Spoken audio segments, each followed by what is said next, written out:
Buenas tardes a todos los asistentes. Por encargo del presidente del capítulo chileno de Sur, quien se excusa por, por motivos laborales, tuvo que viajar a Antofagasta. Él me pidió que diera inicio al segundo webinario 2024 al Sur capítulo chileno. En esta oportunidad abordaremos un tema bastante interesante que se llama diseño de planes de desaguado y despresurización en operaciones mineras. Las faenas que se operan a rajo abierto se ubican normalmente en sectores con presencia de agua subterránea, por lo que requieren implementar sistemas de desaguado y despresurización mediante la construcción de pozos de bombeo, drenes e infraestructura hidráulica complementaria con el propósito de generar depresiones sobre los niveles del acuífero que permitan disminuir las presiones sobre taludes y evitar afloramientos de agua que dificulten el proceso minero.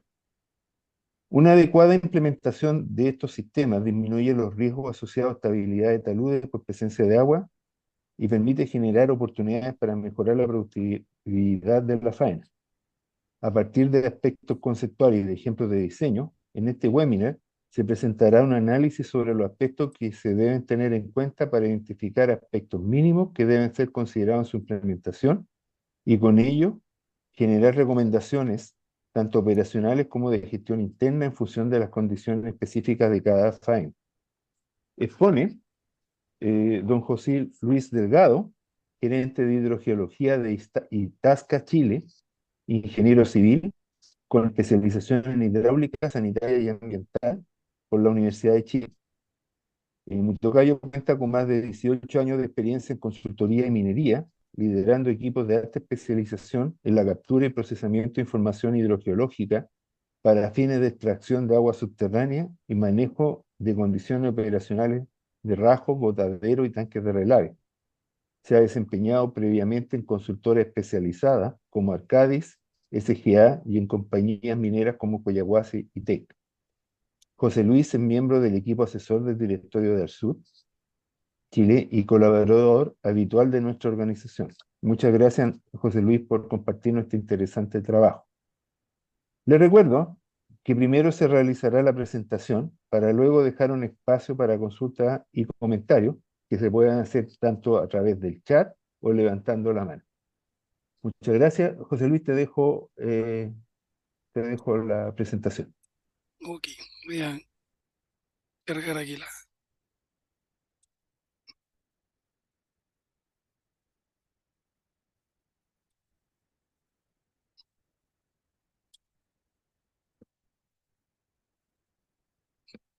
Se ve la presentación ahí, ¿cierto? Sí, está ok. Ok, sí, iniciamos. Muchas gracias, primero que todo, al SUD por la invitación y a todos los asistentes. Hay harta gente presente, así que muchas gracias. Y desde ya también los dejo invitados a seguir participando de las siguientes charlas y eventualmente hacerse socios de la asociación. Gracias, José Luis, también por la presentación.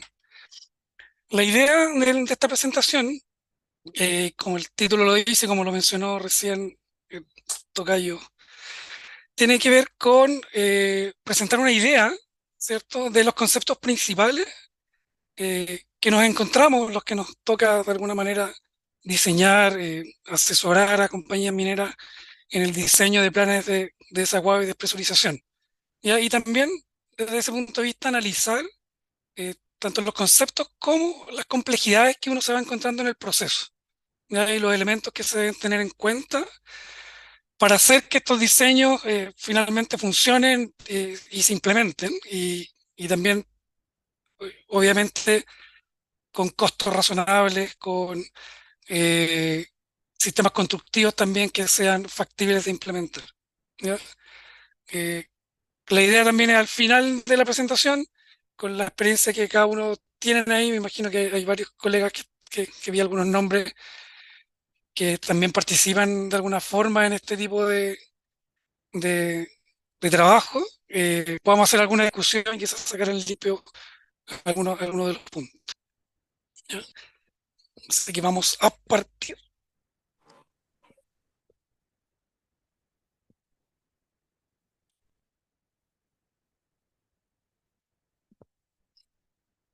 ¿Por qué las faenas mineras necesitan implementar planes de desagüe y despresurización? Ya esa es como la primera motivación un poco de la presentación. Yo creo que no es raro para muchos que la presencia de agua en una mina puede ocasionar múltiples interferencias con la operación. ¿Ya? Hay cosas evidentes que tienen que ver con el tránsito de camiones, como se ve ahí en la foto, cuando hay aposamientos, que hay condiciones de riesgo, pero también hay otros problemas que se pueden derivar, por ejemplo, con las tronaduras, porque se va a tronar si el agua está muy somera en suelo, en suelo con agua. Eh, la accidentabilidad de los vehículos también tiene que ver, por ejemplo, en las faenas en Chile que están en el altiplano, en la noche se congela el agua y puede generar un patinamiento de los vehículos. ¿Ya? Y también está todo el tema del agua de contacto. ¿Ya? Desde el punto de vista ambiental, uno trata de minimizar el agua de contacto porque eventualmente después habrá que tratarlas para poder disponerlas en el ambiente, o bien requiere uno mucha energía para poder utilizarla dentro del proceso. ¿Ya? Otros problemas también derivados y que a veces son un poco más ocultos para el normal de los que nos trabajamos en el tema hidrogeológico tiene que ver con eficiencia o ineficiencia del cargueo y transporte. Al subir material mojado al camión, estamos transportando más peso, o peso innecesario, y eso también puede generar obstrucciones en los procesos de chancado posteriores.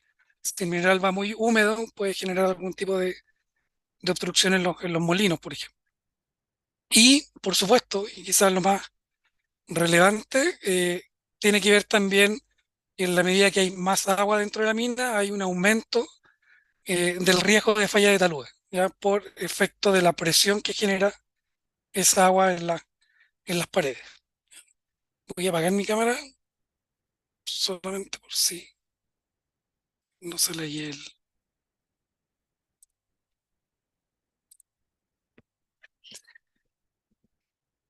Entonces ya mencioné un par de conceptos que los vamos a ir repitiendo durante la presentación y así que los voy a dejar escrito para que todos entendamos un poco lo mismo. Y ahí normalmente uno habla de despresurización o de desaguado, a veces lo junta y habla de lo mismo o usa las mismas palabras para referirse a lo mismo. Ya, pero hay una diferenciación en lo que es despresurización, que es la acción que uno realiza para reducir el nivel piezométrico, ¿ya? O nivel freático que existe detrás de la pared hasta un cierto nivel de referencia. ¿Ya?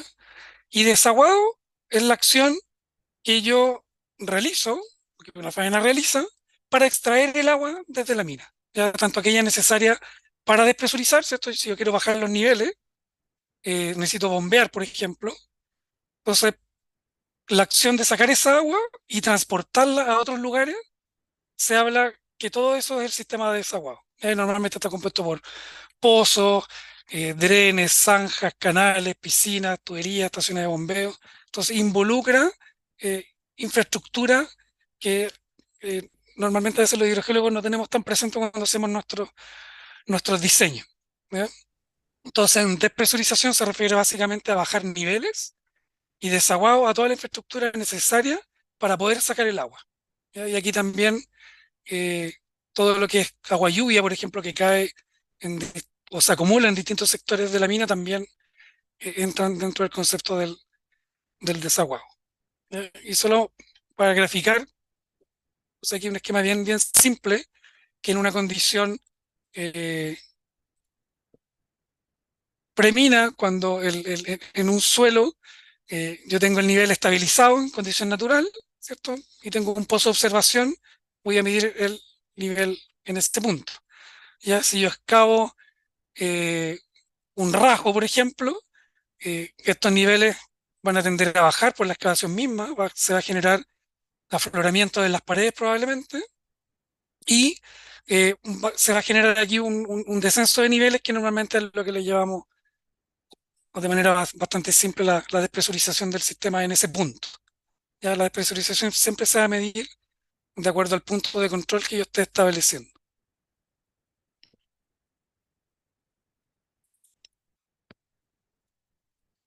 Entonces, ¿para qué vamos a desaguar o despresurizar? ¿Ya? Esa siempre es un poco la palabra o la pregunta clave que nos hacen los tomadores de decisiones o los que tienen que aprobar los presupuestos, porque, como vamos a ver más adelante, no es simple, no es menor la infraestructura que hay que construir. Entonces, la típica pregunta que te hacen, oye, ¿y para qué lo vamos a hacer? ¿Ya? Y cuando uno dice para qué lo vamos a hacer, ¿cómo lo vamos a hacer? ¿Ya? A través de pozos, a través de drenes, vamos a dejar que el agua entre nomás y la vamos a acumular en el fondo, o vamos a construir canales perimetrales, o vamos a construir cierta cantidad de pozos, 10, 20, 50. ¿Ya? ¿Cómo vamos a definir eso? ¿Ya? Y, y en el cómo vamos a definir eso, como les decía, tiene que ir de la mano el costo. Y en ese costo empezamos a preguntarnos, ok, ¿necesito hacer eso ahora? ¿Cuándo debemos efectivamente empezar a implementar nuestro sistema? ¿Ya? Entonces, los procesos o los diseños de despresurización y desaguado tienen una mirada en distintos plazos. ¿Ya? Tiene la mirada de tratar de resolver el problema actual que puedo tener por acumulación de agua en alguna pared, pero también tengo que empezar a mirar qué va a ocurrir con el avance de la mina en el año siguiente, o en 2 años más, o en 5 años más, o lo que va a ocurrir al cierre de la mina, por ejemplo. ¿Ya? Entonces, son varias las preguntas que tenemos que ir haciendo en el camino.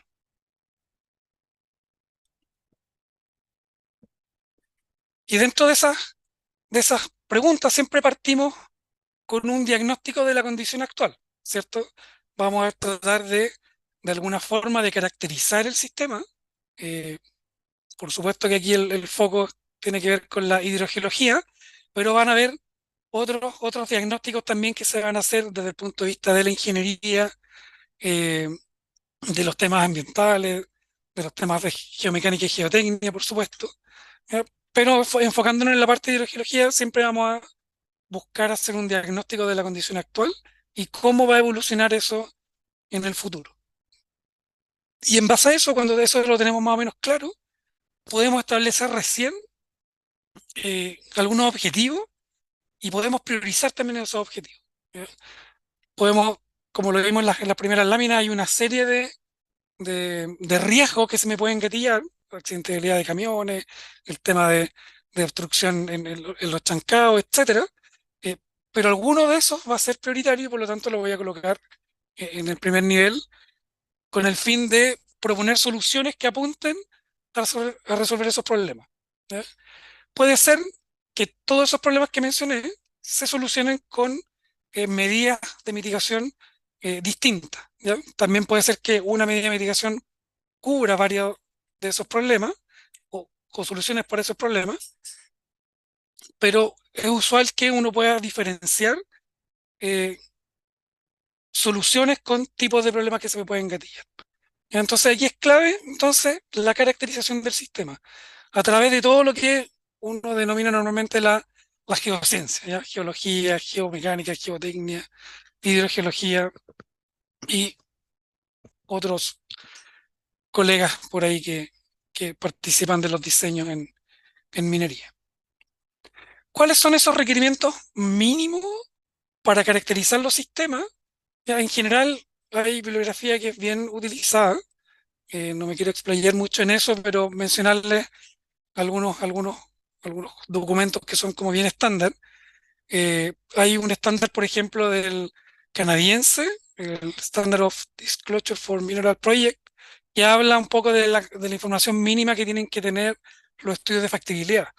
¿Ya? Entonces, muchos proyectos que están partiendo suelen utilizar ese lineamiento para hacer las caracterizaciones hidrogeológicas. Después en Chile está el clásico recomendaciones del CEA, ¿cierto? De la guía de modelación del 2012, donde se establecen algunos lineamientos básicos sobre la caracterización, sobre la construcción de los modelos conceptuales y también respecto a los modelos numéricos. Las últimas modificaciones, por ejemplo, al código de agua, si bien no establecen eh, cosas directas que tienen que ver con el desagüe y la despresurización, sí establecen requerimientos de control sobre las extracciones. Y ahí eso también nos va a ayudar a nosotros a caracterizar nuestro sistema en la medida que implementemos esas exigencias. ¿Ya? Y también el Senaquimin tiene algunas consideraciones de análisis para los planes de cierre y para poder cumplirlo necesitamos incorporar información en nuestros modelamientos. En bibliografía técnica hay muchos documentos que andan dando vueltas y uno los encuentra por varias partes. El típico o uno de los más utilizados, el Evaluating Water Impede Slope Stability de Jettville y John Reed, ¿cierto? Del 2013, y también, y también está el reporte o el libro, los dos tomos de Custodio, que también uno puede tomar muchos elementos eh, de la parte de hidrogeología desde ese, de esa publicación. ¿Ya? Y la palabra clave, ayer me hacían esta pregunta un cliente, ¿cuándo debemos comenzar a caracterizar los aspectos hidrogeológicos? ¿Ya? Y esto tiene mucha relación con los que nos toca o nos ha tocado diseñar planes hacia el futuro.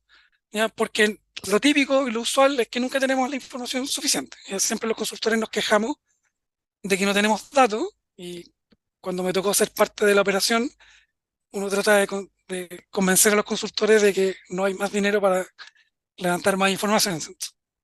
Siempre hay un trade-off ahí de oportunidades, ¿cierto? Entonces, por supuesto que con el conocimiento que tenemos hoy día eh, y dado los costos de rescatar información hidrogeológica, siempre es deseable eh, comenzar a levantar información desde las etapas de exploración. ¿Ya? Cuando los proyectos mineros hacen 30, 40, 50, 100 sondajes de exploración minera, como que uno dice, oye, no cuesta nada poner un piezómetro grande o un cuerda vibrante o hacer un par de pruebas hidráulicas en alguno de esos sondajes, ¿ya? Y empezar desde ya a levantar datos de permeabilidad, de niveles, cosa que cuando se llega al estudio de perfil, uno puede empezar a hacer diseños preliminares de la mina con información un poquito más dura y no bibliográfica.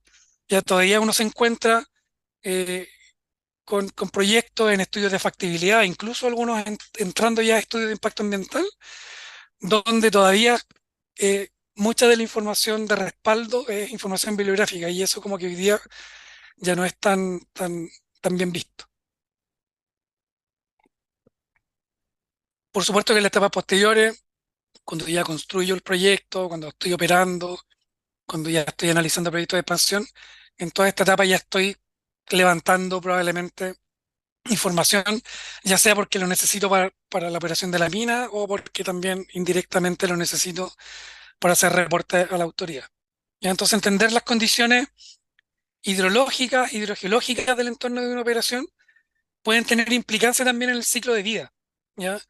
Cuando, por ejemplo, en los estudios de perfil, pensando en los diseños mineros, si yo no tengo mucha información, probablemente eh, establezca o defina condiciones muy conservadoras para parámetros que pueden ser críticos.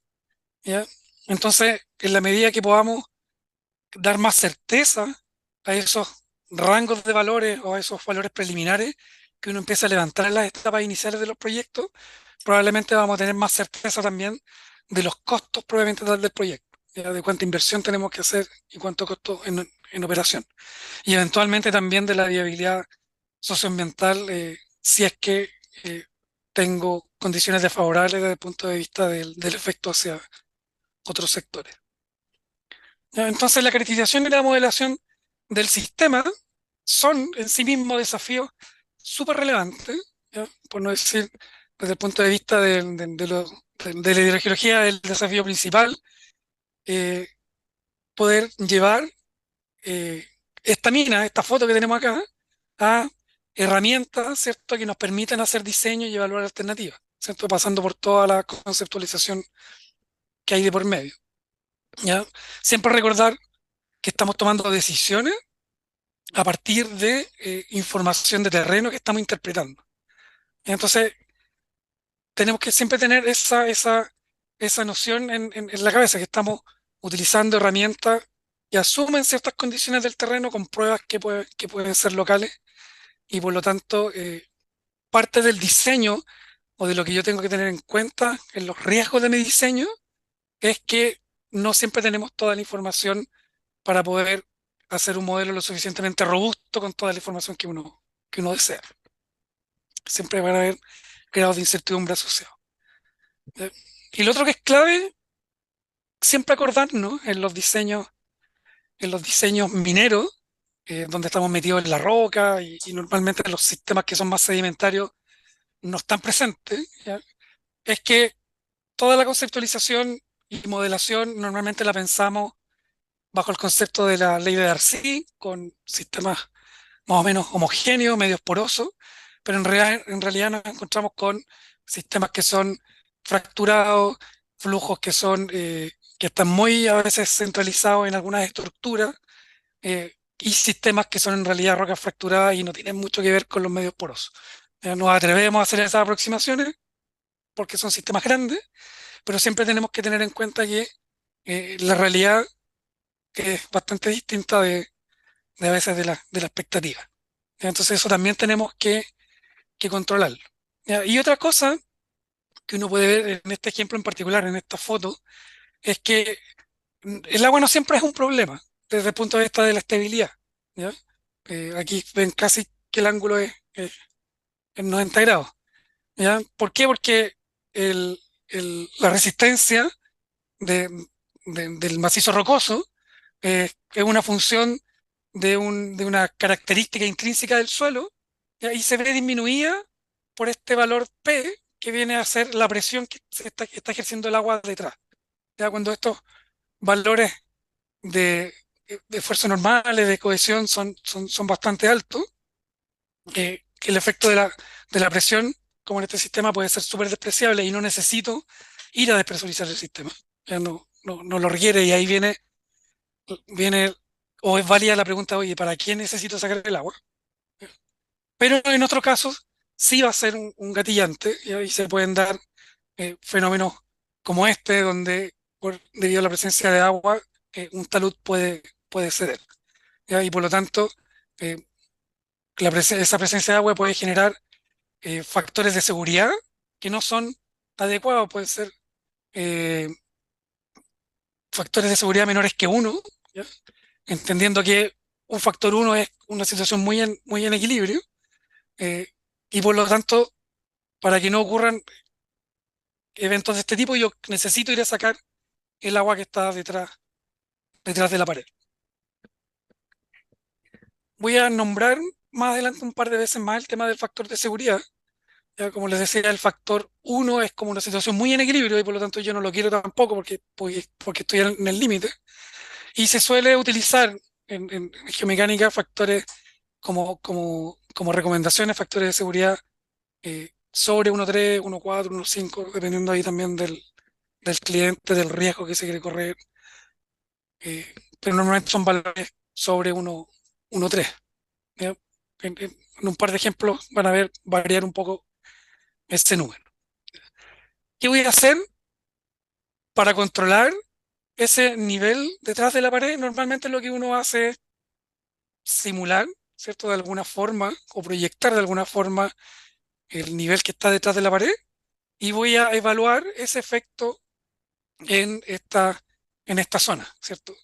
Voy a buscar niveles tal que yo empiece a mejorar el factor de seguridad que está en este sector.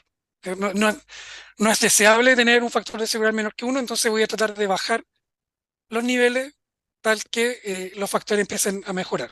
¿Ya?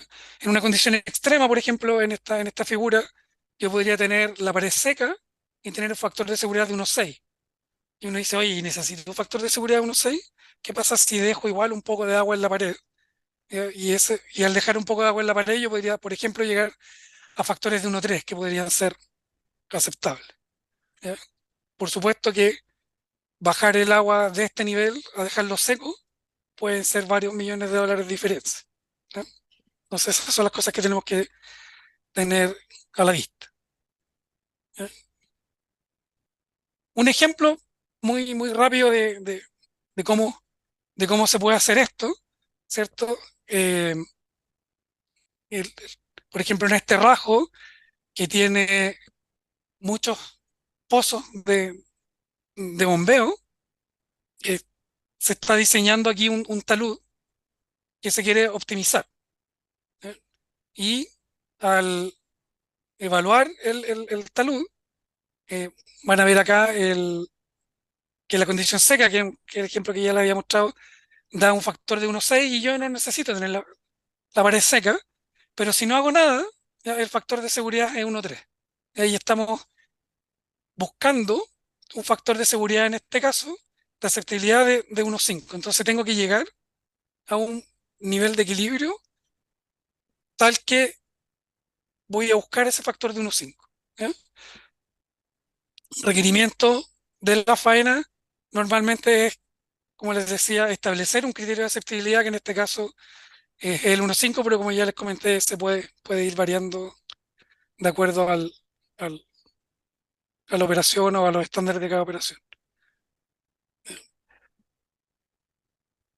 La forma simple de abordarlo, o una forma o una aproximación rápida de hacer ese tipo de ejercicio, es simular en software de análisis geomecánico como UDEC, por ejemplo, eh, distintos escenarios supuestos, ¿no? Veíamos que en cierta posición el, el nivel de agua detrás de la pared me marcaba un factor de seguridad de 1,3, y uno puede ir probando cuál va a ser el efecto al descender, por ejemplo, en 10 metros, en 20 metros, en 30 metros, 40 metros, bien, de manera bastante simple, cuál va a ser el factor de seguridad resultante. Y vemos de este ejemplo que al bajarlo entre 50 y 60 metros, ya llego a este factor de 1,5. Entonces el desafío ahora es cómo desde el punto de vista hidrogeológico, porque acá estamos haciendo un ejercicio bien de escritorio, cómo desde el punto de vista hidrogeológico yo puedo alcanzar efectivamente ese factor, ¿ya? De qué forma yo puedo simular eh, configuraciones de pozo de extracción tal que logre en esa sección llegar a ese factor de 1,5. Y por ejemplo, con esta configuración de pozo, aumentando un poquito el caudal, eh, podemos empezar a bajar el nivel y llegar a un factor de 1,41. ¿Ya? Créanme que cuando uno hace esto, prueba varios escenarios y sube cantidad de pozos y baja cantidad de pozos y ve alternativas en cota, en profundidad y en cantidades. Y para hacerlo un poquito resumido, por ejemplo, en esta configuración, donde se incorporan algunos pozos adicionales y también se ponen drenes horizontales, se logra llegar a ese factor de 1,51. ¿Ya? Todavía estamos en el espacio del gabinete, donde hemos modelado el sistema y donde hemos puesto, de alguna forma, con algunos criterios, puntos de perforación que se ven así como bien equidistantes y bien como geométricamente, eh, homo- cosa la palabra de nuevo, homogéneo, ¿ya? Se ve como bien el típico diseño de gabinete. Ya, pero esto es la parte como más simple del problema. Después, la parte dura, la parte compleja, es cómo eso yo lo llevo a terreno, ¿ya? Y para eso hay una serie de, de acciones que se deben tomar y que las compañías mineras en general abordan de distintas formas a través de el manejo, la gobernanza de los equipos, a través de la toma de decisiones y por supuesto de financiar infraestructura a través de programas que son a distintos plazos en el desarrollo del proyecto. Entonces, para implementar estas estrategias de desaguado, eh, vamos a tomar eh, como base la definición de objetivos, ¿ya? Dado que hay muchos recursos de por medio, eh, los objetivos que yo voy a establecer tienen que estar bien justificados y tengo que tener un equipo detrás que logre implementar eh, esos objetivos, ¿ya? Cumplir con esos objetivos. ¿Ya? Y para eso, como les decía, vamos a implementar infraestructura y para cerrar el círculo, cerrar el ciclo y hacer después una revisión de cómo nos fue, tenemos que de alguna manera establecer indicadores de cumplimiento, que a veces no son simples de considerar y les voy a mostrar algunos tips de algunas, más que tips, algunos ejemplos de indicadores que se están usando en algunas faenas. Dentro de los objetivos, eh, el plan de minado siempre está condicionado, o si el plan de minado, perdón, está condicionado por la presencia de agua, por la presencia de presiones sobre los taludes, la operación sí o sí va a requerir ejecutar acciones que permitan disminuir esa presión, ¿ya? Si no se hace, los taludes tienen que ser más acostados, lo que implica normalmente un mayor movimiento de material y por lo tanto el proceso de carrillo se hace más caro y la mina, por lo tanto, va a producir a un costo mayor. Sin embargo, el dinamismo del proceso de extracción de mineral hace que estas posiciones que diseñábamos en el sistema no siempre sean factibles, ¿ya? O tengan que estar permanentemente actualizándose, ¿ya? Y empezamos también a jugar con los tiempos de ejecución de los programas, ¿ya? Eh, Cuando uno construye un pozo eh, dentro de las faenas grandes o de las faenas más grandes que hay en Chile, estamos hablando de pozos de 200, 300, incluso 500 y 600 metros en algunos casos, y pozos de esa envergadura, de diámetro para habilitarlos en 12 pulgadas, pueden tomar 3 semanas hasta un mes y medio en algunos casos, si uno hace el proceso completo de perforación, desarrollo, instalación de la bomba. Ya, entonces estamos hablando de que dentro de la mina nos tienen que dar, para poder implementar esos pozos, nos tienen que dar el espacio y nos tienen que dar el tiempo para poder meternos en esa posición, ¿ya? Y por lo mismo muchas veces no es factible entrar donde lo diseñamos, donde el modelo dice que es la posición ideal, y siempre tenemos que ceder un poco y irnos a posiciones alternativas, que siempre es el dolor de cabeza de si la posición alternativa es tan eficiente o tan efectiva como la que habíamos definido originalmente. Y aquí cabe también una relación matemática que es bien usual en, en agua, en minería, ¿cierto? Que tiene que ver con que la despresurización que yo quiero hacer está muy relacionada con la permeabilidad del medio y el tiempo que yo voy a realizar el desaguado, la extracción mediante un pozo, por ejemplo, ¿ya? Entonces, si yo quiero deprimir eh, 10 metros en un sector, por supuesto que si yo me voy alejando y el sistema es de baja permeabilidad, voy a tener que hacerlo con mucha antelación para poder alcanzar esos 10 metros. Y ahí, en la medida que me voy alejando, que me voy eh, posicionando en un lugar que no era el ideal, eh, por lo- voy a necesitar más tiempo para poder generar el efecto que yo deseo hacer. Ya, entonces, desde ese punto de vista, el, el, el tema de la ubicación de las posiciones eh, normalmente es un tema que ni siquiera es técnico, es como más bien adaptativo, es como la organización logra coordinarse internamente para poder eh, hacer que todos los equipos de trabajo entiendan que el objetivo final o uno de los objetivos que tienen que perseguir es, por ejemplo, lograr esta meta de presurización, ¿ya?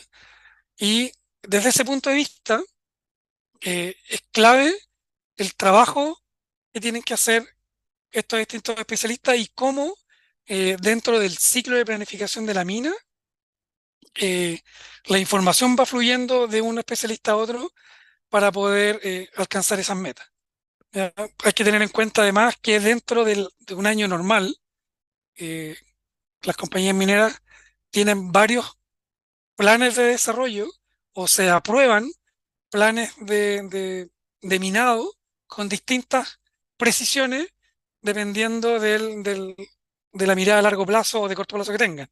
Ya está el típico denominado plan budget, que es el plan del año o de lo que resta del año o de los próximos 12 meses.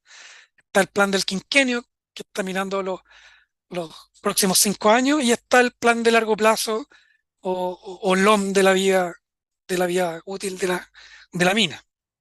¿Ya? Y para esos distintos escenarios, dado que en esta relación, si nosotros queremos bajar el nivel, necesitamos anteponernos, si hay una zona compleja de estabilidad en el año 5 hacia adelante a lo mejor esa, esa zona compleja yo la tengo que empezar a abordar a partir del año 2. ¿Ya? Tengo que estar 3 años despresurizando un sector. ¿Ya? Y no es raro encontrarse con situaciones como esa donde yo tengo que, con bastante antelación, eh, implementar medidas de control. El mapeo de cuáles son las distintas interacciones que hay entre los distintos especialistas dentro del diseño minero ya está bien, o en general bastante bien mapeado en muchas publicaciones. Aquí hay una imagen clásica del libro de Large Open Pit, eh, donde en color, lo de los coloreados es de esta presentación, donde en rojo, por ejemplo, donde intervienen los equipos de geología y geotecnia, en verde donde intervienen los equipos de geomecánica y en azulito donde intervienen los equipos de hidrogeología. ¿Ya? ¿Por qué? Porque cuando se diseñan los, los planes de minado, ¿ya? Se construyen sobre la base de modelos, ¿cierto?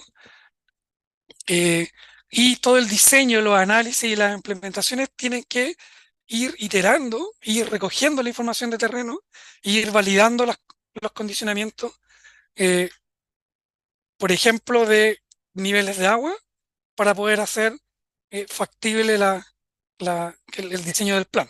Ya, si, por ejemplo, el equipo de hidrogeología dice, oye, no podemos tener el nivel en tal posición y tenemos que dejar que suba un poco más, eso implica que los geomecánicos tienen que diseñar con ángulos más conservadores y por lo tanto todo el plan se tiene que rehacer.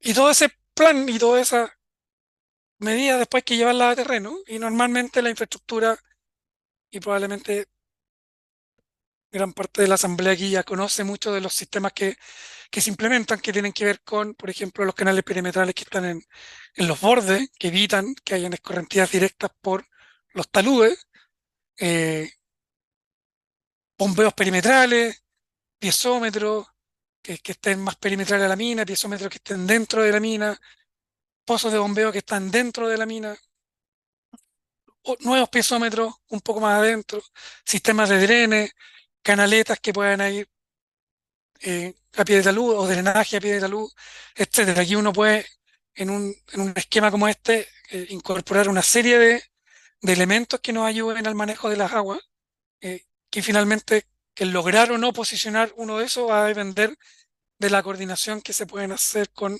los equipos del plan minero y de la ejecución después del minado. ¿Ya? Normalmente vamos a distinguir, ¿ya? Y es una práctica bastante usual. Se distinguen normalmente tres tipos de sistemas de, de control de agua que se denominan los sistemas output, que son los que están por fuera de la mina, y que en algún momento pueden ser input también si la mina crece mucho.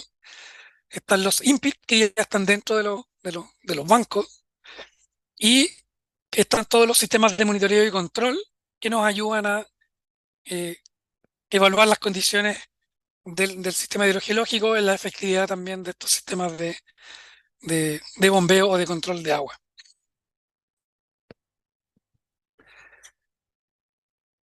En la lámina siguiente voy a mostrar algunos ejemplos eh, reales de algunas infraestructuras, solamente para hacernos una idea de algunas magnitudes. ¿Ya? Por ejemplo, eh, cuando hay quebradas afluentes a un rajo, y aquí se logra apreciar aquí en la imagen la pendiente del talud del rajo. Obviamente nosotros no queremos que esta quebrada en crecida eh, descargue sobre la pared porque me va a dejar eh, una erosión que me va a impedir operar de forma adecuada en el interior. Entonces se suele utilizar canales de desvío en zonas donde puede haber más lluvia, proyectos en Brasil o en zonas más tropicales. Incluso uno podría construir un mini embalse para poder hacer el desvío. Y ahí hay proyectos acá en Chile que tienen de alguna forma también sistemas de control que son un poco más robustos desde ese punto de vista. En este caso en particular, hay una quebradita que tiene algunas derivaciones mediante canales y finalmente lo que no se logra desviar por canales se acumula en una piscina y después esa agua se extrae, ya con el fin último de no generar escorrentías sobre los taludes. Están los típicos canales perimetrales que pueden ser revestidos o no revestidos. Y también una alternativa a estos canales son las típicas zanjas con tuberías donde para no generar discontinuidad en el tránsito, por ejemplo acá, que esto se puede tapar con material y conducir el agua a través de tuberías. Después están los clásicos pozos, que ya los habíamos mencionado, que pueden ser de profundidades considerables dentro de, de un open pit.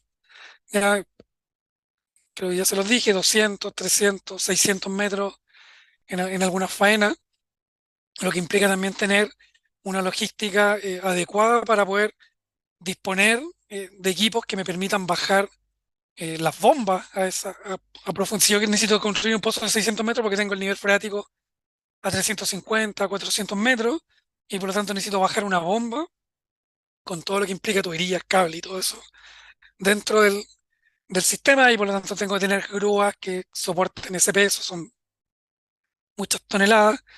Tengo que tener una bomba adecuada que levante esos 400 a 500 metros de columna de agua. ¿Ya? Entonces, tenemos que tener todo un diseño de ingeniería detrás que soporte el diseño hidrogeológico. Ya en algunas faenas se utilizan, por ejemplo, bombas, eh, en la mayoría de los casos sumergibles, y en algunos otros casos bombas mecánicas con el motor en el exterior.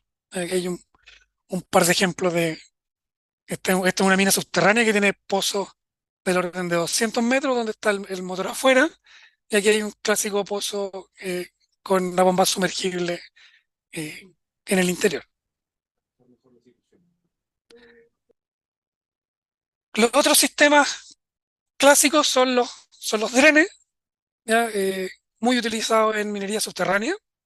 ¿Ya? Todo lo que comenté de un poco de estrategia también cabe no solo para los minas rajo abierto, sino también para la minería subterránea, donde el clásico diseño es tratar de disparar eh, drenes en distintas direcciones, y que el efecto que van a tener, si es que está el nivel freático sobre la galería, es que vamos a tener agua cayendo de esta manera. Y por lo tanto, si me va a ocurrir eso, tengo que tener sistema también robusto que me permita sacar esos flujos tal que me permita operar en el fondo de la galería.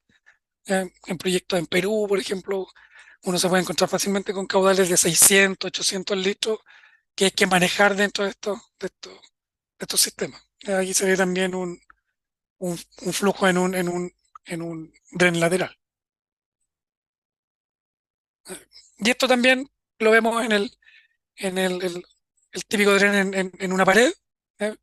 Que normalmente, como veíamos en el esquema de diseño, uno trata de, en una posición, perforar varios drenes. ¿Ya? Los drenes son relativamente rápidos de construir. En un par de días, en una semana, uno puede tener eh, perforaciones del orden de 300 metros. Entonces, normalmente cuando uno logra tener una posición dentro de la mina, se pueden construir varios drenes. Aquí, por ejemplo, hay dos drenes perforados, donde el primer dren se le puso una llavecita acá y al abrirla pueden ver que sale el agua. ¿Ya? Y aquí, por ejemplo, el, el, el operador implementó un sistema de control con flujómetro, ¿ya? Que es una muy buena práctica. ¿Ya? Entonces, cada dren sabe exactamente cuánta agua o cuánto volumen de agua salió en un tiempo dado. ¿Ya? Lo típico de los diseños, de las precauciones que hay que tener cuando uno implementa estos drenes es que los primeros metros no generen eh, o eviten la conducción de agua hacia la zona que está más fracturada, porque pueden ocurrir cosas como esta que se ve aquí un poco húmedo, y es porque este sistema no quedó bien sellado y puede generar eh, flujos de agua que a veces no los voy a decir desde el punto de vista de estabilidad, ¿ya? Pero el hecho ya de que el dren logre sacar ese flujo de agua quiere decir que está logrando un objetivo de despresurización, ¿ya? Suele ocurrir lamentablemente de que cuando yo tengo estos sistemas, tampoco tengo a veces piezómetros detrás que me permitan medir ese efecto, ¿ya? Porque normalmente cuando yo meto dren acá, porque ya tengo un poco el problema encima. Después está la infraestructura clásica, ¿cierto? Piezómetros, eh, pozos de bombeo con sus flujómetros, eh, sistemas un poco duplicados de monitoreo, donde los pozos tienen algunos sistemas que puede ser en línea, eh, pero también quiero dejar espacio para poder meter un pozómetro y medir en forma puntual y ir chequeando y validando los datos, ¿ya? La infraestructura no solo es para desaguar, sino también para poder hacer control sobre los sistemas, ¿ya? Y cuando uno lo mira ya en macro, se puede encontrar con rajos, por ejemplo, que están operando 30, 40, 70 pozos, ¿ya? En faenas que son más grandes. Y todo eso tiene que estar muy bien conceptualizado desde el punto de vista de ingeniería, porque tienen que haber también procesos de reemplazo, de mantención. ¿Ya? Normalmente estos sistemas son más o menos precarios porque se construyen de manera rápida, entonces suelen también tener muchos eventos de natura. ¿Ya? Son sistemas que tiran mesilla, entonces pueden sufrir daño por caídas de roca, o por paso de vehículos, y por lo tanto son sistemas frágiles y tengo que tener un equipo grande que me permita hacer mantenciones eh, adecuadas y oportunas. ¿Ya? Y eso no es trivial porque si yo tengo una rotura de una tubería y el flujo es grande, eso en sí mismo podría generar alguna inestabilidad en los bancos inferiores. Ya, por ejemplo, si esta piscina se rompe, como se ve un poco aquí en esta foto, puede generar escorrentías laterales y inviabilizar la circulación por los bancos inferiores. Entonces, si bien hay una infraestructura precaria, porque la rapidez de la construcción a veces, o de la operación de la mina lo requiere, también hay que tener ojo en que no sea tan precario. Y lo que se ha visto también últimamente con un desarrollo un poquito más eh,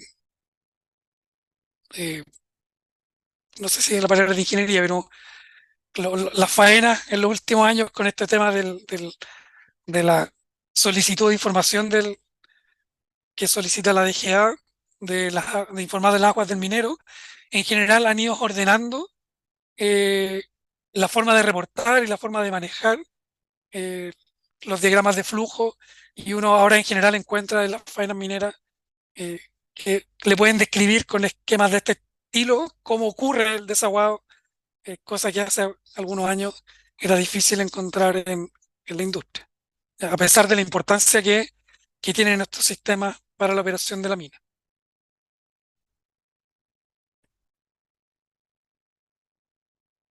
Y lo último tiene que ver con la implementación de indicadores de cumplimiento. ¿Ya? Hablamos de alcanzar el objetivo, de que tenemos que establecer, por ejemplo, niveles de despresurización en ciertos lugares, eh, pero para eso tenemos que medir y tenemos que, eh, de alguna manera, chequear que las metas que nos estamos estableciendo se cumplan. ¿Ya? Y si no se cumplen, eh, si ese no cumplimiento generó algún problema o si ese no cumplimiento en realidad no, perdón, si ese no cumplimiento generó un problema o si ese no cumplimiento no generó un problema. ¿Ya? ¿Por qué? Porque si no generó un problema, entonces a lo mejor estoy en una situación muy conservadora y puedo ir ajustando mi indicador a algo más realista. ¿Ya? Uno puede encontrarse con múltiples tipos de indicadores para un mismo rasgo y eso va a depender obviamente del caso a caso, del, de la experiencia también del operador y de lo que le sea más fácil de interpretar. Ya también hay que irse por la simplicidad de los indicadores. ¿Ya? Entonces muchas veces, por ejemplo, en esta mina, donde tienen identificados varios sectores, para cada sector tienen objetivos de presurización distintos. Por ejemplo, aquí los miden en kilopascales o también en metros columna de agua. ¿Ya? Entonces, por ejemplo, para el sector A, el objetivo es bajar o que la presión, bajar la presión 50 metros, en algunos otros valores 20 metros, etcétera. ¿Ya?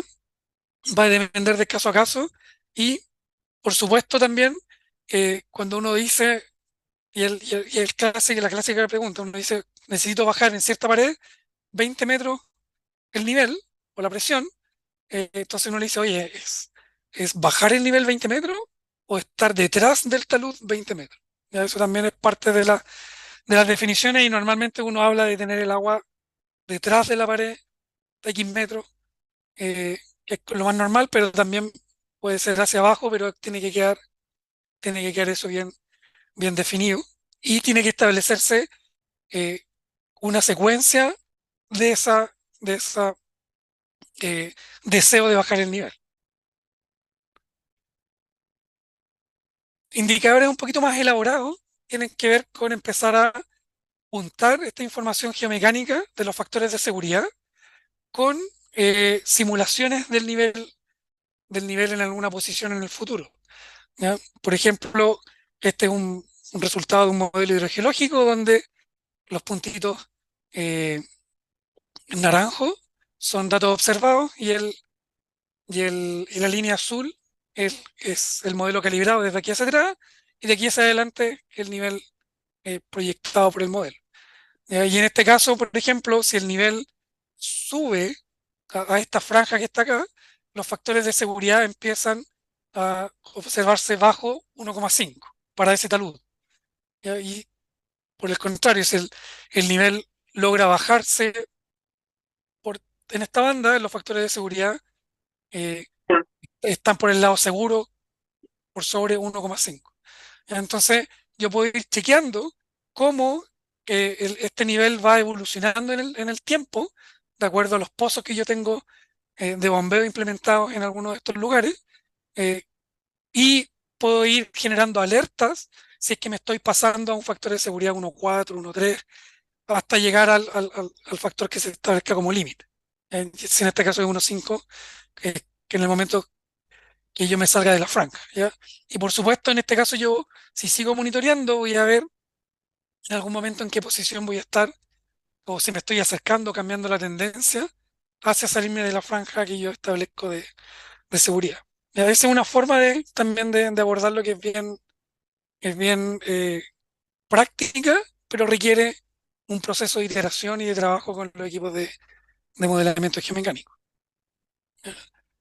Otra forma también complementaria de verlo es que si yo requiero bajar el nivel de agua en cierta pared, para eso requiero bombear cierta cantidad de agua y por lo tanto también puedo eh, asociar eh, ambos indicadores, tanto nivel como caudal. Ya, si no estoy cumpliendo caudal, eh, probablemente no esté cumpliendo nivel tampoco. ¿Ya?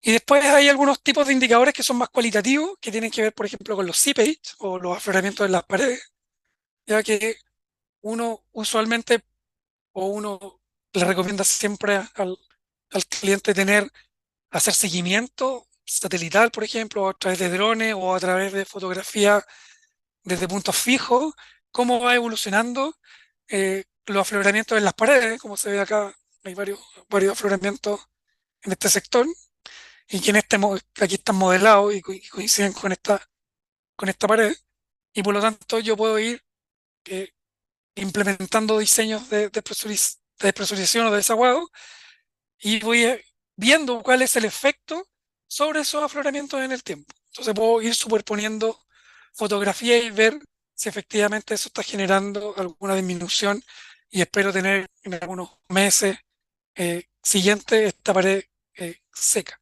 Eso también es una forma de abordarlo. O eventualmente aquí también podría implementar drenes, por ejemplo, y ver el efecto en el secado de la pared. Y después hay una serie de indicadores también que tienen que ver con lo que les decía de la implementación, ¿ya? Parte importante de estos objetivos, eh, como lo veíamos al inicio, tienen que ver con diseñarse esta infraestructura y operarla, ¿ya? Pero el solo hecho de construirla ya decíamos que era un desafío en sí mismo y es relevante eh, el plan de construcción de pozos, el plan de construcción de drenes que se diseñe para bajar o para controlar la presión, el nivel en cierta pared, también sea parte de los indicadores, ¿ya? Puede ser el, el, el programa total de la mina, también, pero también puedo implementar indicadores particulares para un sector del rasgo que me interesa eh, eh, resolver algún problema en particular y decir, oye, en esta pared necesito construir tres pozos y por lo tanto van a ser parte de los indicadores y idealmente que queden amarrados con algún tipo de KPI operacional, eh, castigue de alguna manera o premie algún incentivo monetario, bono, etcétera. Que a veces es la única forma de que estas cosas permeen un poco más.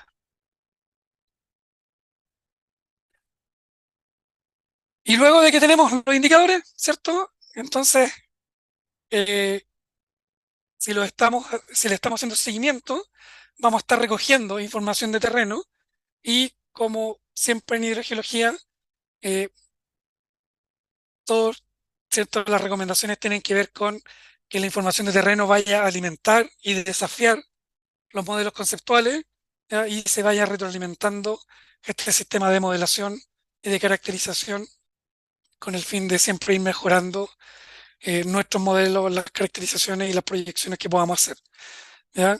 Cuando estamos hablando de indicadores de cumplimiento de despresurización y desaguado, no solo nos estamos involucrando con temas de hidrogeología, sino también vamos a mejorar de alguna manera el ciclo de planificación de la mina propiamente tal. Vamos a mejorar la información que le vamos a entregar a los equipos de geomecánica y por lo tanto, probablemente si eso se hace de manera virtuosa, el- la mina va a tener un mejor diseño y una mejor operación. ¿Ya? Entonces, las estrategias y los indicadores deben ser revisados y actualizados de forma dinámica. ¿Ya? ¿Por qué? Porque cuando yo resuelvo un problema, probablemente la estrategia del minado puede cambiar, ya puede ser actualizada a algo un poquito más, eh, menos conservador. Entonces, eso siempre tiene que hacerse en forma dinámica, permanente, y tenemos que estar siempre cuestionándonos los modelos conceptuales y desafiándolos con la información que estamos levantando de terreno. Eso, pues, y para cerrar, algunas recomendaciones, reflexiones, eh, y un poco resumiendo todas las láminas que vimos, ¿cierto? Una estrategia de despresurización y desagüado debe abordarse con enfoques temporales, ¿cierto? En función de los requerimientos de corto, mediano y largo plazo, ya que pueden requerirse implementaciones o infraestructuras diferentes.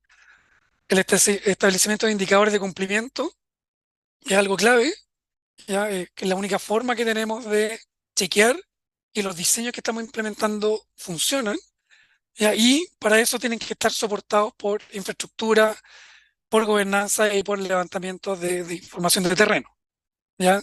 Y desde ese punto de vista, los modelos conceptuales y los modelos numéricos que nos van a servir de herramienta para hacer estos diseños tienen que estar respaldados con información robusta de terreno. Ya si no se pierde un poco la validez de esta herramienta. Ya se debe tener siempre en cuenta que la implementación de estos programas pueden ser de alto costo. ¿Ya? Creo que me salté esa lámina de los costos, pero lo podemos discutir. Por lo que es importante diseñar programas que sean optimizados. Ya no solo pensando en los costos desde el punto de vista monetario, sino que porque no siempre tengo los espacios. Entonces las optimizaciones también tienen que ir por el lado de la infraestructura mínima para poder ejecutarlo de forma realista dentro de la mina. ¿Ya? Y se debe considerar también que debido al avance natural del minado, muchos pozos, muchos puntos de control y la infraestructura se van a ir destruyendo año por año y por lo tanto estos sistemas que yo estoy diseñando tienen que mirar el futuro desde el punto de vista de que tengo que reemplazar lo que se voy a perder y tengo que incorporar infraestructura nueva para fortalecer el sistema de desaguado. ¿Ya? Dentro de la operación minera, y así para tirar algunos números gruesos, un pozo de, de producción de bombeo de 5 10 litros por segundo a 300 metros, 400 metros puede costar 1.200 1.500 metros, perdón, dólares el metro. ¿Ya? Entonces estamos hablando de que un pozo de 500 metros nos puede salir fácilmente con toda la implementación $500.000. ¿Ya? Y un pozo de monitoreo de, también de esa profundidad puede andar del orden de 150.000, $200.000 en algunos casos. ¿Ya? Entonces colocar muchos pozos de bombeo pueden sumar varios números y millones de dólares a veces en una campaña y por lo tanto tienen que ser, los diseños tienen que ser efectivos y tienen que ser eh, optimizados. Esa es la última lámina. No sé si tienen algún comentario, al- alguna duda antes de cerrar, antes de pasar también a la ronda de preguntas. Nuevamente invitarlos a seguir participando de las charlas del sur.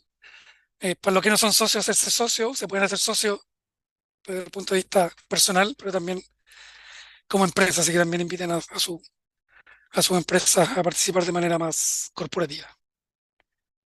Eso, muchas gracias. Gracias, José Luis. Gracias por la presentación.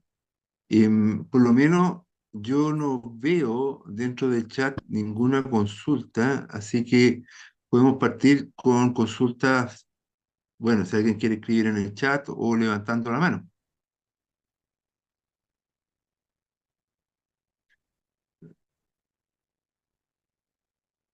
Ahí Jonathan tiene una consulta, por lo menos la primera que veo yo.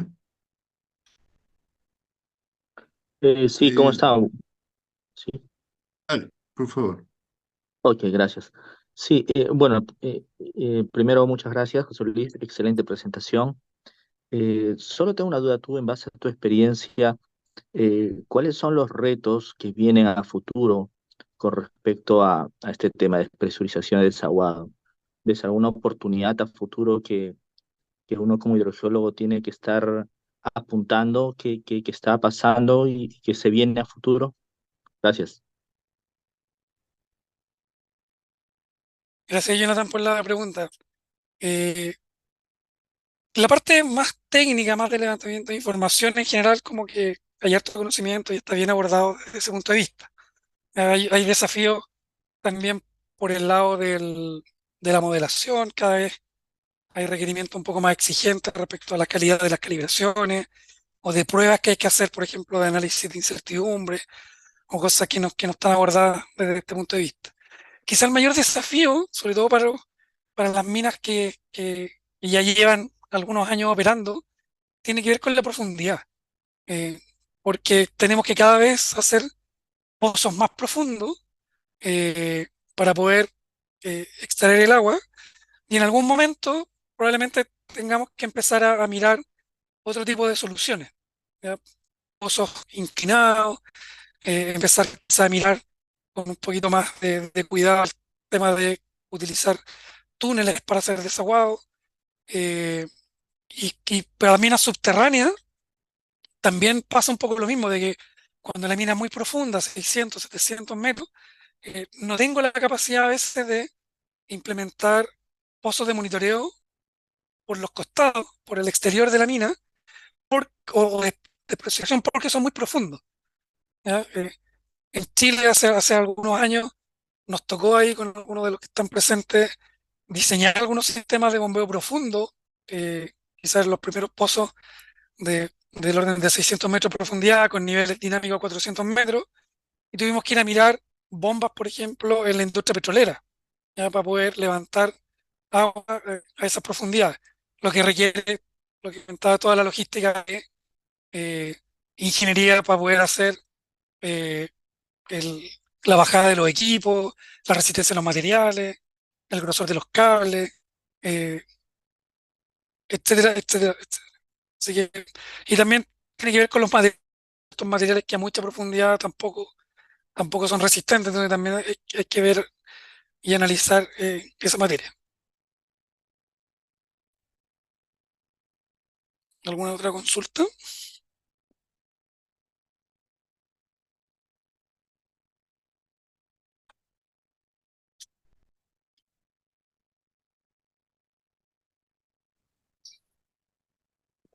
Hola, José Luis. Orlando por acá. Orlando, Gusto saludarte. igualmente. Oye, una pregunta para compartirla con la audiencia. En tu experiencia, disponer de un buen modelo estructural, fiable o no tan fiable, no tan bueno, no tan bien desarrollado por carencia de información, en fin, recursos para poder desarrollarlo. Cuánto puede, en tu experiencia, si te ha tocado verlo, cuánto puede impactar la eficiencia de tu diseño de desaguado que haces como hidrogeólogo? Eh, si has visto diferencia entre contar con un buen barco estructural o no, eh, o si los sistemas se diseñan ya redundantes para poder obviar esas eventuales falencias de información estructural. Eso, José Luis. Gusto saludarte. Gracias, Orlando. Eh, pues buena también la pregunta, que efectivamente un buen marco estructural eh, donde podamos o donde se puede identificar claramente si las estructuras son barreras o se comportan como barreras o se comportan como zonas permeables, eh, es como lo ideal, porque los sistemas efectivamente van a ser más optimizados porque voy a ir a atacar las zonas que me están generando eh, las vías preferenciales de flujo, por ejemplo, ¿ya? O las zonas que me están acumulando mucha presión. 50 minutos. Te llamo cuando salga el gimnasio. Vamos a mutear ahí a Viviana. Voy a reiterar ahí la respuesta. Que, que uno puede identificar con un buen modelo estructural eh, si es que tiene caracterizadas estas zonas de barrera o zonas de mayor permeabilidad. El diseño, por supuesto que va a ser más optimizado. Ahora, lamentablemente, para poder caracterizar esos sistemas, hay que hacer pruebas hidráulicas, ¿ya? Y en muchos casos, en muchos de los proyectos en los que me ha tocado trabajar últimamente, si bien hay levantamientos de mapeos de estructura, no siempre se hace el análisis de si son o qué características tienen desde el punto de vista de la capacidad de transportar agua, ¿ya? Entonces uno tiende a probar muchas veces en el modelo, en un modelo numérico, y jugar un poco con sensibilidad de cuál sería el comportamiento más probable, ¿ya? Entonces, efectivamente, a veces uno tiende a hacer sistemas un poco redundantes, pero eso ocurre porque no tienes buena información del mapeo estructural, ya no tienes una buena caracterización del comportamiento hidráulico de esa estructura. Así que, resumiendo la respuesta, eh, en la medida que uno tiene un sistema estructural o un modelo estructural con una buena caracterización hidráulica del comportamiento de esa estructura, por supuesto que facilita y optimiza el diseño del plan de despresurización.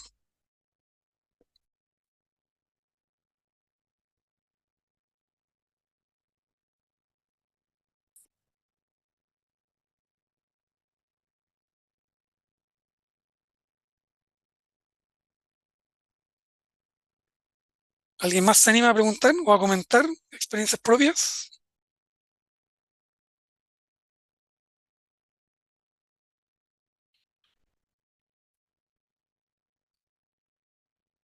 Entonces parece que estaríamos. Jonathan tiene la mano levantada, pero no sé si se le quedó levantada de antes. No, solo José Luis, yo quería hacer un comentario y de repente, ¿qué es lo que opinas tú también y en tu experiencia? A mí me ha tocado dirigir algunas campañas de despresurización y desaguado y a veces el agua subterránea, al no ser, al estar muy profundo de repente y no ser un problema en ese momento en la mina, es complicado o se hace un reto poder explicar a los gerentes de la necesidad de la inversión que necesitamos en este momento para un futuro que viene, ¿no? Entonces, bueno, me ha sido un reto, digamos, es como experiencia personal el poder explicar tanto la parte de operativa como a los gerentes esa problemática, ¿no?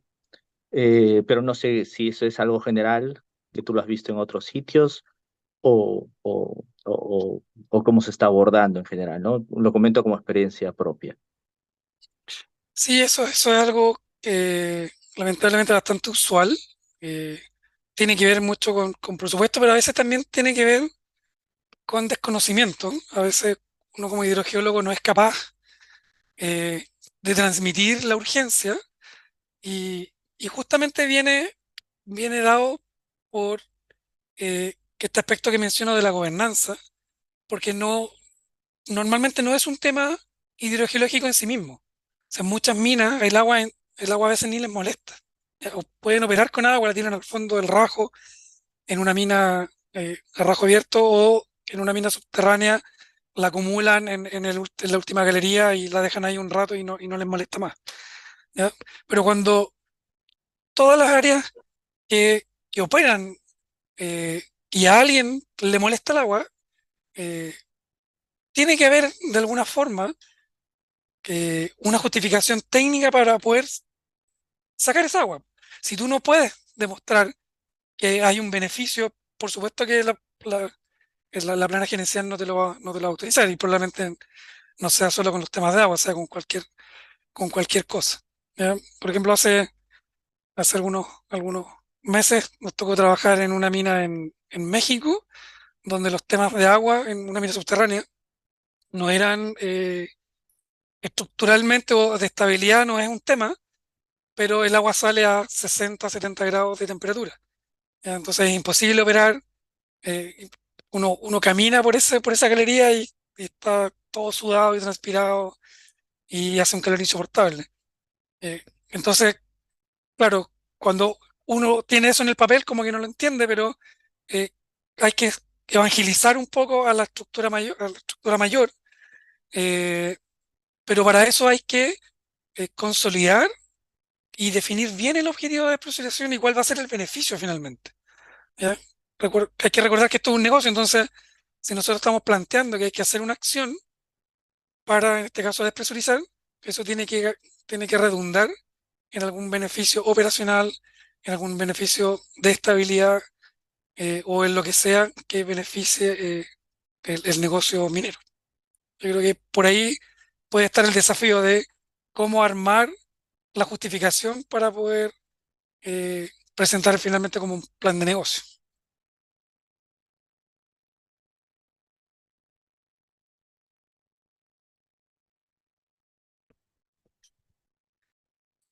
No hay ninguna manito más levantada.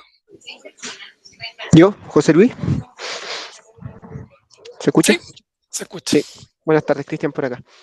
Mira, yo también, entendiendo, digamos, que no hay una respuesta, digamos, exacta a la pregunta, quería consultar por tu opinión, en realidad, porque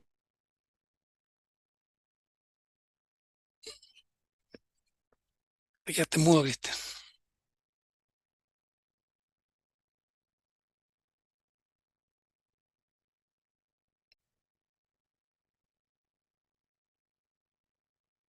Lo perdimos. ¿Alguien más quiere preguntar algo mientras Cristian se reconecta? Si es que lo hace. Ahí reconecté, ¿no? Ah, sí, ahí apareciste. Perdón. Ya, mira, te decía que estos sistemas en la teoría, digamos, se ven bonitos los dibujos, ¿cierto? Los pozos funcionando, el nivel freático bajo los bancos, bajo el fondo mina. Pero en la práctica muchas veces, digamos, y creo que es bastante común, digamos, tener justamente el nivel a ras, digamos, ahí en el fondo, controlado a través de piscinas en el fondo mina. En esos casos, y en general, por eso consulto más que nada como tu opinión y tu experiencia, eh, es tan conveniente, digamos, implementar sistemas de pozos profundos, 300, 400 metros en el fondo mina, pensando que es mucho más práctico y económico, digamos, drenar el agua, digamos, desde piscinas superficiales, a lo mejor los primeros 5, los primeros 10 metros primero, porque si estamos hablando, digamos, de medios isotrópicos, que sabemos que no lo son, digamos, homogéneos, debería a lo mejor dar un poco lo mismo, digamos, en qué parte de la columna estoy sacando el agua mientras esté sacando esa cantidad de flujo. Considerando, digamos, la diferencia en CAPEX, digamos, en costo que puede haber ahí, ¿cuál es tu opinión al respecto? Sí, es buena esa pregunta, Cristian, porque es algo que uno siempre se encuentra en las faenas con esa incógnita. eh, y en las primeras láminas un poco lo abordo de ¿para qué queremos hacer el desaguado? ¿Ya? Hay faenas que por condición de la roca me da lo mismo que el agua esté en la pared. ¿Ya? Y me basta con controlarla en el fondo de mina, por ejemplo. ¿Ya? O manejarla de alguna manera muy simple para que no me moleste la tronadura, por ejemplo, no me molesten los caminos, pero no más que eso, que parece ser un poco el caso que mencionas. Pero hay otras faenas donde el agua en la pared es crítica y necesitan sacarla para poder tener ángulos que sean económicamente factibles, ¿ya? Para que la mina tenga un valor económico eh, que sea sustentable.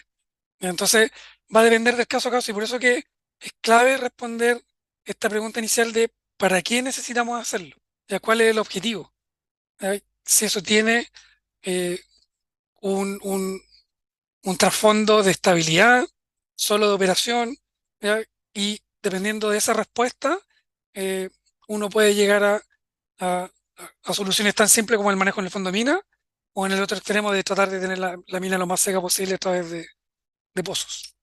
Así que hay que mirarlo caso a caso y responder siempre esa pregunta primera de que para qué lo necesito. Ok, gracias, José Luis.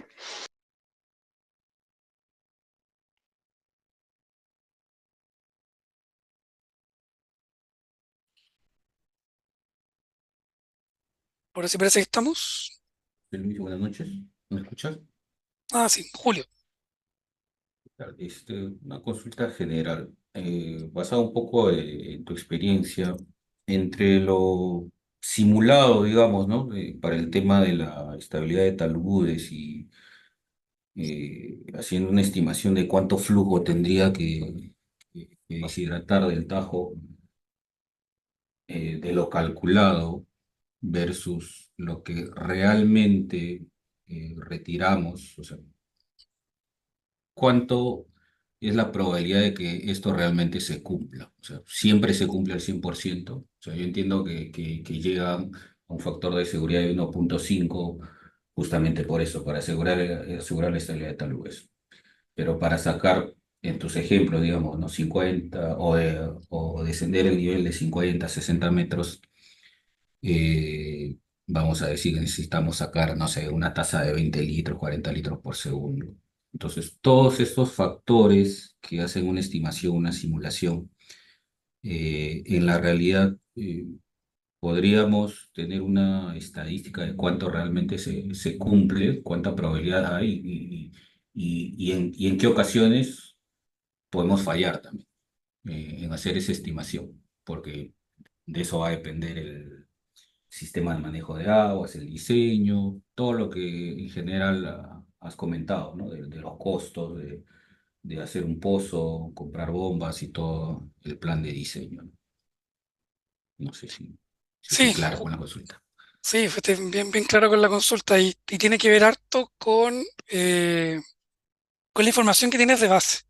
Ya, normalmente las faenas que tienen varios años de datos y con una operación eh, ya también de varios años, en general esos números de caudales y niveles, en general lo que resulta de la operación real se aproxima o anda del orden de lo que se plantea en los modelos, ¿ya? Porque ya la modelación tiene algún grado de calibración o de varias calibraciones y los modelos responden bastante bien.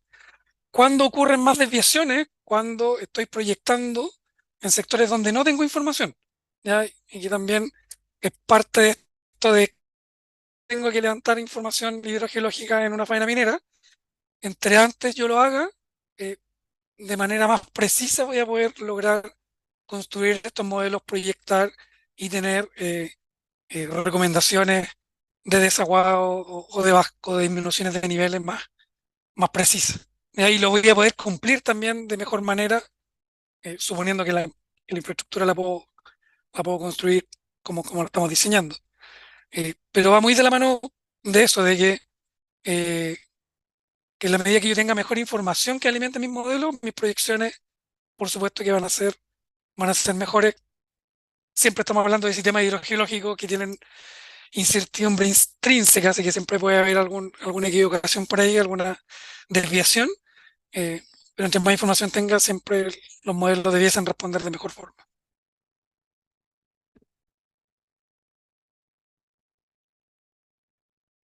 ¿Alguien más quiere hacer alguna pregunta?